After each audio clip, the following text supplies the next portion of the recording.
Tarek, can I get you to go just a little closer to the mic? Yes. Is that better?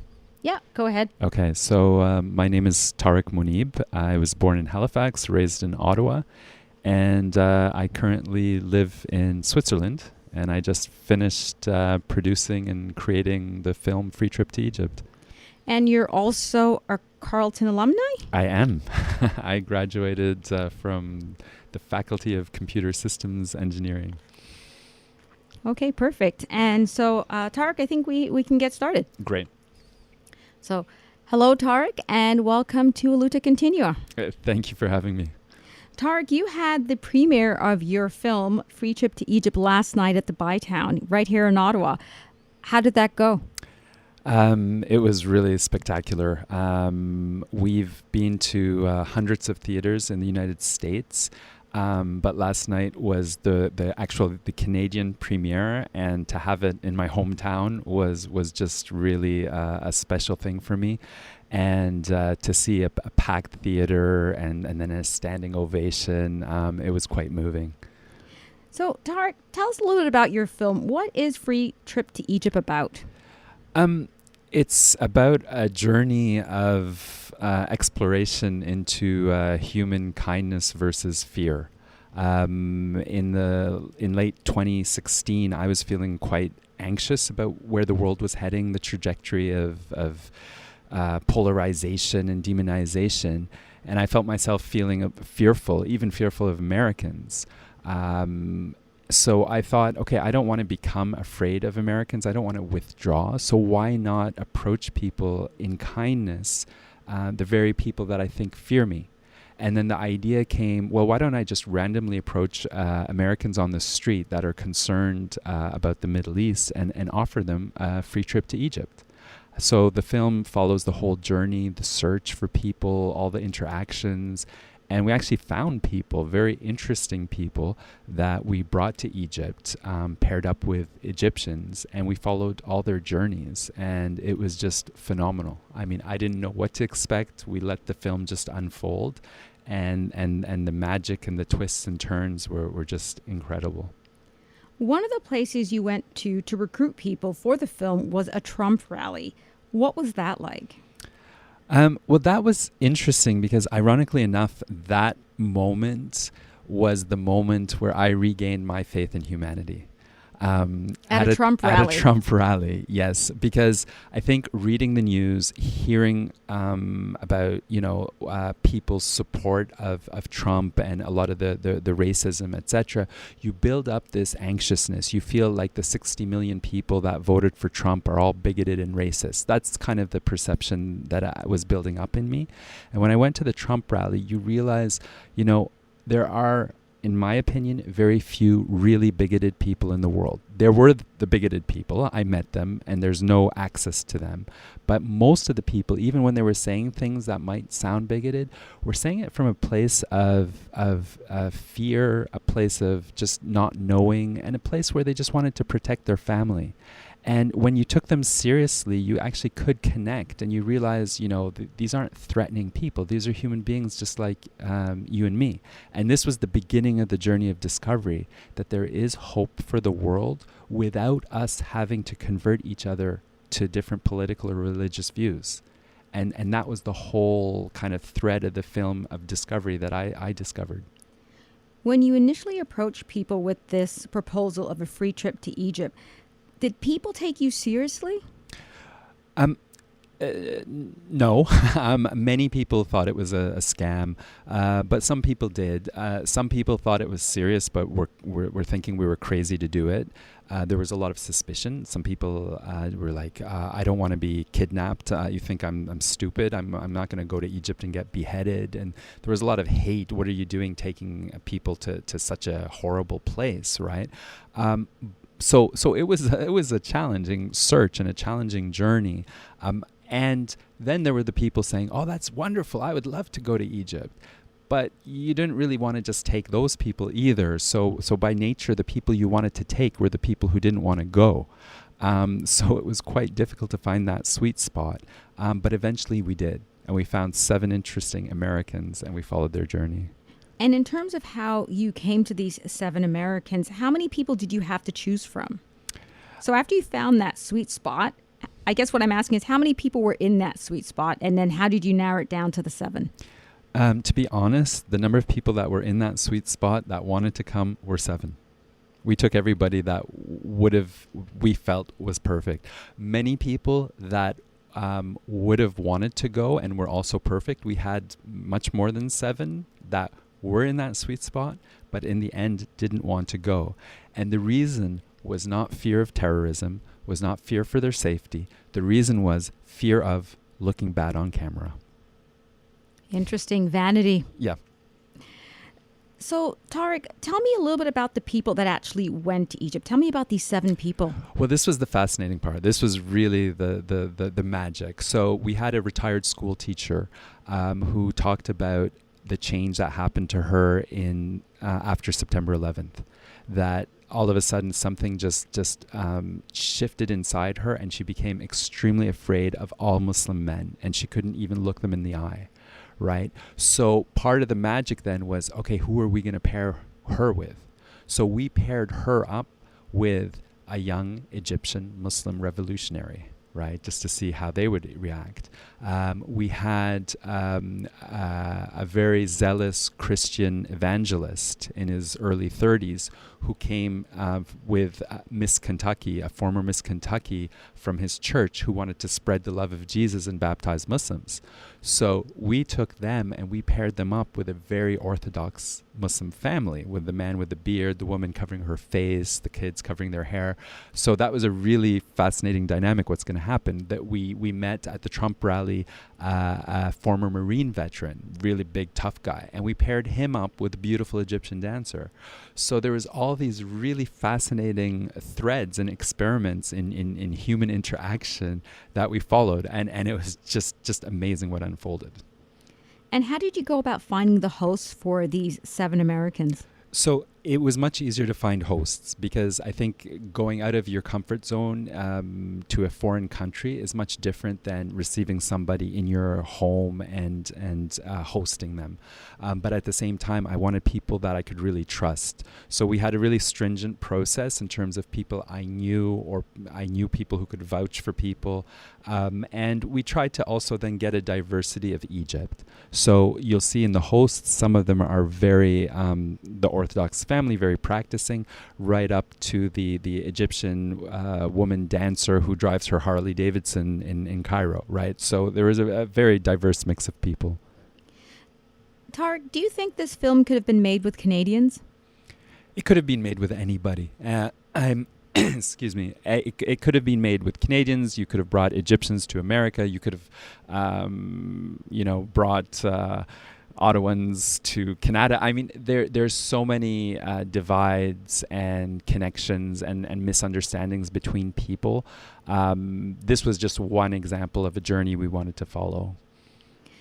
After making this film, what would you say is at the heart of some of the problems that we're experiencing in terms of xenophobia, in terms of fear? I believe it's trust and escalation, right? We are so fearful of one another, we stop listening. As soon as someone uses a word, we assume we know what they mean, right? If they use the word wall, if they use the word ban, we're not open to hearing each other anymore. And I think as soon as we give room and space for each other to have a conversation, we're not so different as we think. Beyond doing what you did, which is to offer people a free trip to Egypt, how else do you think we can start to bridge that gap and start communicating and start listening and speaking to each other? Well, what's happened after the film, so we had, end of last year, 6 pre-screenings in the United States. And we showed the film to in New York, LA, Louisville, Kentucky, Kingman, Arizona. And it showed me that the people want to connect independent of their political views. And that started what we called the Pledge to Listen campaign. And that's bringing people and communities together just to listen and dialogue. So on June 12th, we had what was called the Pledge to Listen Day of Unity in the United States, where people watched the film together. And then after that, we streamed a live panel discussion from Washington, D.C. and people from all sorts of political and religious views came together. And just simply by coming together and listening to each other, we created new hope. And on that panel, we had Marla Maples, Trump's former wife. We had Congresswoman Tulsi Gabbard, a Democratic presidential candidate. We had an advisor to Trump. We had a former Associate Secretary of State under Obama, right? So I think people, when we just come together to listen to each other and say, you know what, we don't have to hate each other. We don't have to convert each other. We can just listen to each other. Then there's a new hope. And that's what we're finding. And that's what's spreading across the country through the film and through the screenings and through Pledge to Listen. So, Tarek, you have an interesting journey in terms of the fact that you were born in Nova Scotia, you grew up in Ottawa, you now live in Switzerland, Europe, and you made this film in the U.S. What are the differences that you've seen between all of these countries in terms of these issues of the spread of fear and our inability to listen to each other? Are you finding this in all of those places, or are you finding that in some spaces people are a little bit more relaxed and a little bit more open to listening to each other? And I should also mention that you spend a lot of time in Egypt as well. Right. Yeah. I think each country is similar in that we have the people who don't listen, we have the suspicion, we have the fear. I think everywhere is the same in that regard. I don't think any country is perfect. I think some countries in some phases of their development have less fear, more inclusion, are willing to speak more, but it comes and goes in waves, right? So I think even in Canada, which has always been, because I was born and raised here, and I love the concept of integration and multiculturalism, and I think Canada is a shining example of how, you know, we can come together through shared values. Even here, right, we have our waves where the discourse all of a sudden gets very emotional and not you know, symbolic of what Canada's all about. What did you learn about yourself throughout this process? I also had to explore, and I was confronted with my own prejudices and preconceptions, right? So I judged the Marine from a Trump rally. I assumed I knew what that was all about. I assumed this was some just macho guy who liked to blow up things, right? But when I got to know Brian, I realized his whole reason of being a Marine was love. He had a tattoo on his shoulder. It was a biblical verse about the greatest love is to sacrifice your life for your brother, right? And his whole concept of the Marines, being in the Marines, was about, you know, the brotherhood and the love and the bond. So I discovered that. I discovered my intolerance when I was speaking to the Christians. I was trying to explore with them, is it not possible that other religions could also provide comfort and beauty? And, you know, they had this zealous view of, no, it's just theirs. And I was arguing that all the time. And then I realized, why should I argue with that? Why do I need to convince them? If they are not violent, why can I not just let them go and be who they are? And when I let go of the desire to convert them to tolerance, I discovered a really beautiful person in front of me that's actually more courageous than me, can, you know, praise for people, who loves people, etc. Right? So he doesn't have to have the same ideals as me, but we can still live together and we can still be friends. It's fun you talk about trying to convert people to tolerance, because I feel that that's a problem, or not a problem, but a challenge, let's say, that many people who do think that of themselves as tolerant or progressive have, is this idea that we need to convert others who aren't tolerant or don't see themselves as progressive to this side, and that there's no in between and there's no bridge. And I think that's something that is going to take some time, but it's really comforting to hear that you were able to let go of having to convert people. How much of a problem do you think that is for both sides, that we need to convert the other side, that we need to agree in order to get along? That is the essence of the problem. That is the essence of the problem. And me, I was wearing my Make America Great hat at the Trump rally to get access to Americans and the MAGA people. And then I crossed over to the anti-Trump people. Some of them shook my hands. Others just refused to speak to me because I was a racist. And I was like, okay, if I'm a racist, let's talk.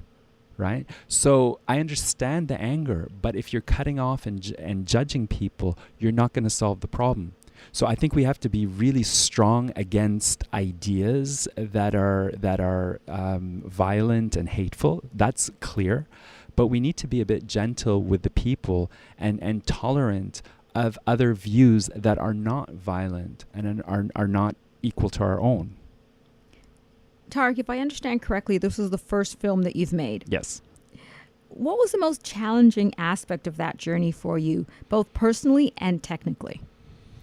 I think every phase of the film project offered its own challenges. Every time I thought we were through, there's a whole new set of challenges, right? Firstly, setting up the team. That was really a challenge in the beginning. Because I've been able to lead projects in other areas, I was able to get good talent. Getting the Americans, that was a challenge, and then getting the trip. And then finally, when we finished filming, we had 250 hours of film footage. So then we had the huge editing challenge. And then finally, we got this amazing film together. Now you've got the whole distribution and promotion challenge, right? So along the way, there's always been fascinating and exciting challenges. Do you think this will be your last film, or are you thinking of another project? This is the beginning of the project. The film has started conversations. The film has started the Pledge to Listen. We're working with 30 national organizations in the United States and just starting to work with others in Canada that want to see more tolerance in the world, more listening in the world. We've joined up with the Charter of Compassion, the Alliance for Peace, all sorts of organizations, because our film is a trigger of a conversation, and these organizations can tell people what they can possibly do to continue the conversation. So that's the beginning. So the film in itself was fun for me, but what set me on fire is this need to continue the conversations. So this for you is very much a new journey or a new phase in your life. You are a software engineer,